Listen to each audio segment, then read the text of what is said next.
नमस्कार दोस्तों, अभी हम हैं अपनी पथार में, पेडी फील्ड में। आप लोग देख सकते हैं, ये मन में अभी भी दुख है। आप लोगों को पता है, हमारा जुबिंदा हमारा साथ नहीं रहे, तो जुबिंदा का आत्मा जहाँ भी है वो सुख रहे, शांति रहे।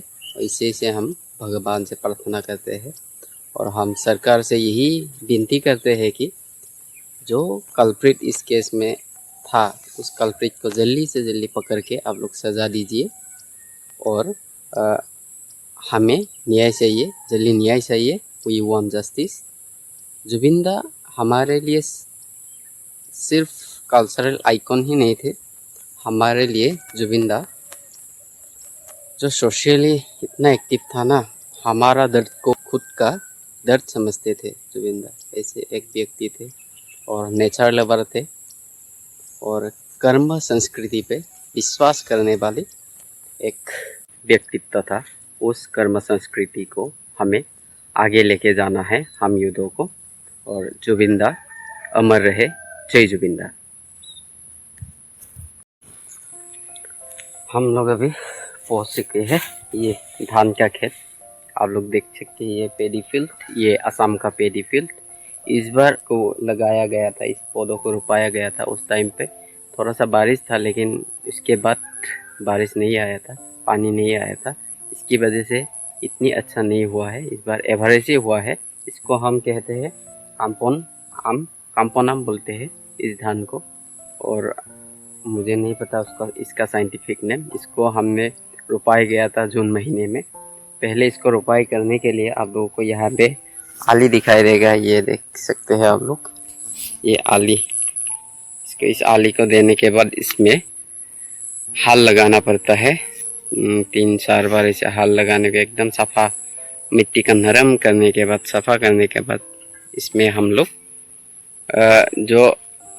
ये सीड को एक एक्स्ट्रा जगह में, दूसरे जगह में सीड को नर्सरी किया जाता है। इस नर्सरी करने के बाद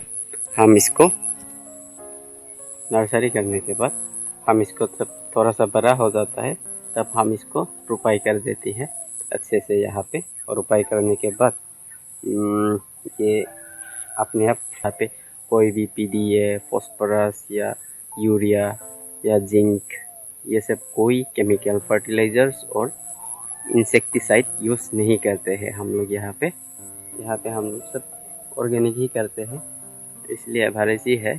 तो ये देखने के लिए जितना सुंदर है ना, काम करने के लिए वाह, इसको उगाने के लिए आप लोगों को बहुत कष्ट है, इसमें बहुत मेहनत लगता है इसको करने के लिए।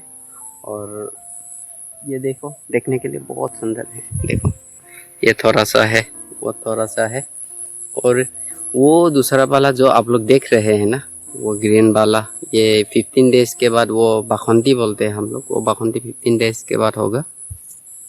और जो दूसरा है, वो दूसरा जो ग्रीन ग्रीन देख रहे हैं, वो धान आपका इसके बाद होगा, मतलब मिड ऑफ नवंबर को पकेगा। अभी इसको हम 2 दिन के बाद काटना शुरू करेंगे। ये धान को 2 दिन के बाद कटिंग स्टार्ट हो जाएगा इसका। और इसको सुखाने के बाद हम इसको थ्रेसिंग करेंगे। ये पेडी स्टॉक है, पेडी स्टॉक और पेडी ग्रेन्स को हम अलग अलग करके हम राइस मिल में इसको दे देंगे। देखिए, ये खेत करना इतना आसान नहीं होता है, क्योंकि इसको हम हाजिरा लगा के करेंगे तो बहुत ही, मतलब इतना लाभजनक नहीं होगा। अगर आप खुद करेंगे, आपका ये सीड डालने से लेके, आपका हाल लगाने से लेके, नहीं तो ट्रैक्टर में एक बार आपको इसको हाल लगाने से 350 लेता है, पर बीघा में 350 लेता है। और इसको उस सीडलिंग को उठाने में आपको पैसा देना पड़ेगा, फिर उस पौधों को आपको रोपाई करने में पैसा देना पड़ेगा 300-400 करके।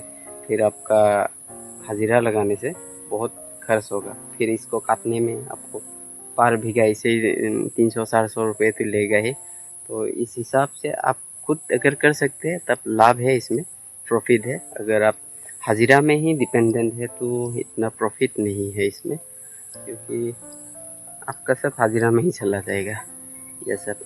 तो खुद की करना है, ऑर्गेनिक है, ऑर्गेनिक ही हम लोग कर रहे हैं। अभी तक यहाँ पे फर्टिलाइज़र्स और ये सब खरीद के लगाते नहीं है हम लोग, क्योंकि हमारा गांव का लोग जो है ना सोचते हैं कि फर्टिलाइज़र्स एक बार यूज़ करेगा तो ज़िंदगी भर करना पड़ेगा, इसलिए हम लोग फर्टिलाइज़र्स यूज़ नहीं करते। और सरकार भी इसलिए हम किसानों के लिए था ये कौन सा फार्म लो लाया था कुछ साल पहले, जिसमें लिखा गया था कि इसमें जो उत्पादित सामग्री है उसको बिक्री करने से कोई टैक्स नहीं लगेगा। फिर जो मीडियम वाला लोग होता है ना, जो कमीशन खाते हैं, वो लोग नहीं रहेगा। डायरेक्ट आपका डायरेक्ट कस्टमर्स को आप ये दे सकेगा बोला था। लेकिन वो सब तो ठीक ही था, लेकिन वो उस फार्म बिल में था, उस एक में शायद वो कुछ मिसिंग था हमारे फार्मर्स के लिए, जिनके लिए एकदम पूरा बहुत दिन तक आफ्टर इंडिपेंडेंस सबसे ज़्यादा होने वाला एक आंदोलन हुआ था, जो इस बहुत दिनों तक चला था ये आंदोलन फार्म लॉ बिल के अगेंस्ट में। और जिसकी वजह से हमारे जो सुप्रीम कोर्ट ने इस स्ट्राइक को फंडामेंटल राइट्स भी घोषित किया था, और जो प्रोटेस्ट है उसको फंडामेंटल राइट्स भी बोला था। क्योंकि हम किसान इसलिए आंदोलन कर रहे थे क्योंकि जो फार्म लॉ है इसमें शायद वो मिनिमम सपोर्ट प्राइस नहीं दिया गया था शायद, और सेकेंड थिंग ये कॉन्ट्रैक्ट बेसिस पे था। तो फसल अच्छा नहीं होगा तो आपका लैंड भी जा सकता है। ये सब मतलब बोला गया था कुछ किसानों में, ये प्रॉब्लम था शायद। अभी तो ये सॉल्व हो चुकी होगी, क्योंकि गवर्नमेंट तो जनता की बात सुनते ही है। सो गवर्नमेंट सरकार ने तो ये सब ठीक किया ही होगी। अभी देखिए ये फसल है हमारा यहाँ, इससे फसल उगाया जाता है।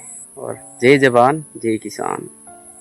ठीक है दोस्तों, आज का इस शॉर्ट वीडियो में इतना ही। धन्यवाद।